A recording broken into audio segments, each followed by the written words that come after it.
Hello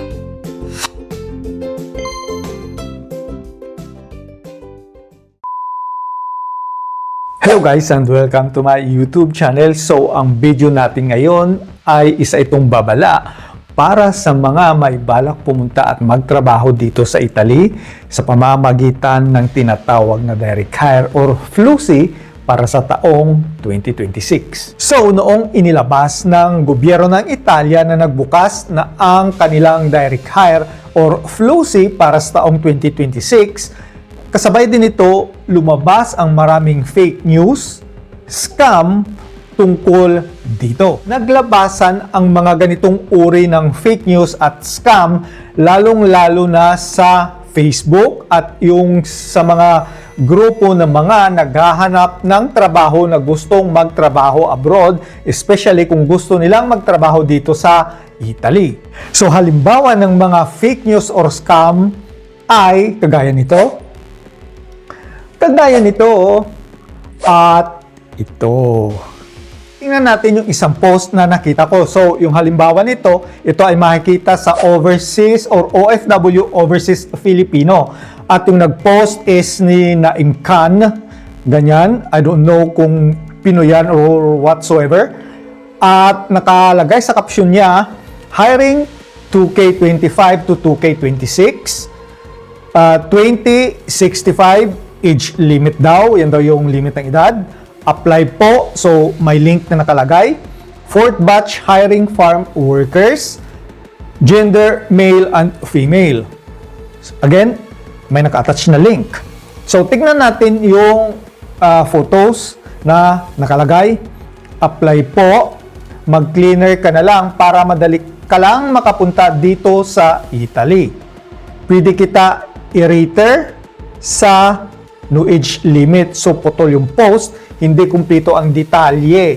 So, guys, ito ang halimbawa ng scam or fake news na kumakalat sa Facebook, lalong-lalo na sa mga grupo ng OFW o sa mga grupo ng mga naghahunt ng job internationally or especially dito sa Italy. So ito guys ay isang halimbawa na maraming kumakalat na scam tungkol sa direct hire or FLUSI para sa taong 2026 dito sa Italy. So kung yung isang tao ay balak pumunta at magtrabaho dito sa Italy at wala siyang idea kung ano yung process ng FLUSI or direct hire dito sa Italy, is mapapaisip talaga siyang mag-apply kasi yung iba minsan guys may mga caption no age limit.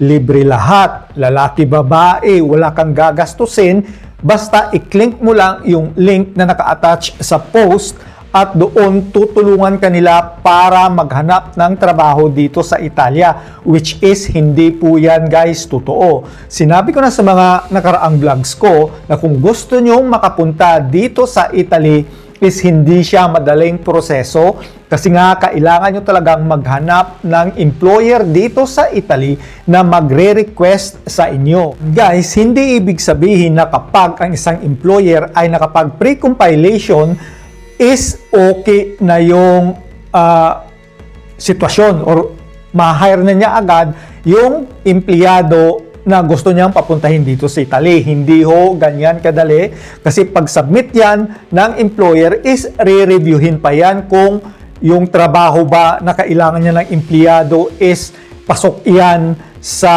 FLUSI para sa taong yan. Pumasok ba sa quota ang employer when he or she submitted the documents. Guys, huwag kayong maniwala basta-basta sa makikita nyo sa Facebook na halimbawa mag-submit kayo ng requirements like passport, resume, etc. at sila na bahala maghanap sa inyo ng employer. Kasi guys, hindi nga yan basta-basta kasi may time limit lamang yung pre-compilation. Halimbawa para sa taong 2026, nagbukas noong October 23, if I'm not mistaken, at magtatapos ng December 7. So, pag may nakita kayong post sa Facebook na lagpas na ng December 7 na related pa rin sa FLUSI 2026 ay hindi po yan totoo kasi hanggang December 7 lamang ang pre-compilation ng mga employer para sa FLUSI 2026. Kung gusto nyo talagang magtrabaho at mag-apply kahit sa ang parte man ng bansa, sa Italy man o sa ibang countries, is suriin nyo talaga ng mabuti kung yung job offer ba na nakikita nyo sa post is legit or hindi. Kasi guys, maraming na-scam ng mga Filipino like 2 or 3 years ago dahil din sa FLUSI or direct hire na nangyari dito sa Italy. So, napaniwala sila na may trabaho na naghihintay dito sa kanila sa Italy. So, nagbigay sila more or less 3,000 euro. Siguro pag sa pesos, more or less nasa 190,000 pesos yan. So, hindi biro yung halagang nawala sa kanila. Kumikilos na ang Department of Foreign Affairs para tulungan ang ating mga kababayan na nabiktima ng fraud at illegal recruitment papunta sana sa Italy. Ayon kay DFA Assistant Secretary Paul Cortez, ilan sa mga Pilipino ang nagbayad ng nasa 3,000 euros sa dalawang kumpanya na nangako ng trabaho at makapunta sa Milan, Italy.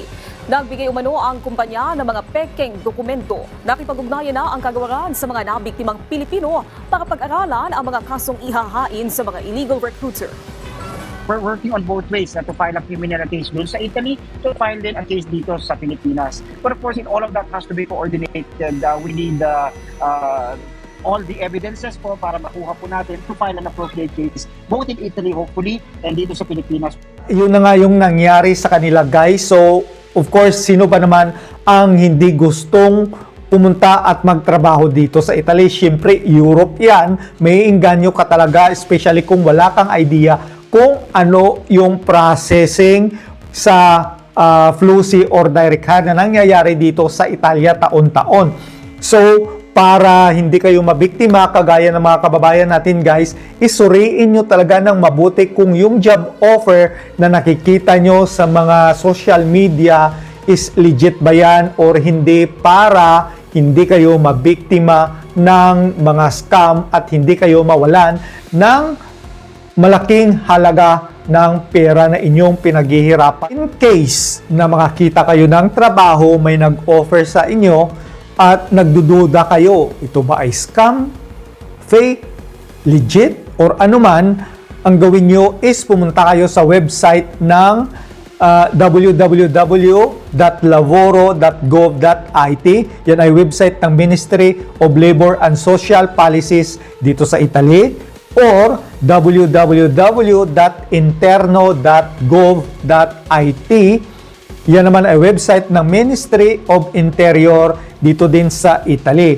So, dyan guys, makikita nyo or mabe-verify nyo kung yung job offer ba na in-applyan nyo ay legit or fake. Ito guys ang mabisang gawin nyo. Need nyo talagang i-verify para iwas scam. I hope this video is nakabigay sa inyo ng information tungkol sa mga nangyayaring fake news at scam about sa direct hire or FLUSI dito sa Italy para sa taong 2026. Again, mapanuri, kilatising mabuti kung yung job offer ba ay legit or fake para iwas scam, hindi kayo ma-scam, hindi kayo makagastos ng malaking pera. And guys, hanggang dito na lang. So kung nagustuhan nyo ang video ko na to, is i-like at i-share nyo na din. At kung meron kayong mga komento or katanungan about sa video natin, is i-comment nyo lang yan sa baba. At sasagutin ko yan sa abot ng aking makakaya. At kung hindi ka pa nakasubscribe sa aking YouTube channel, is mag-subscribe ka na at i-hit mo na din yung notification bell para lagi kang updated pag meron akong bagong YouTube videos. So guys, hanggang dito na lang. Kita-kits tayo sa susunod.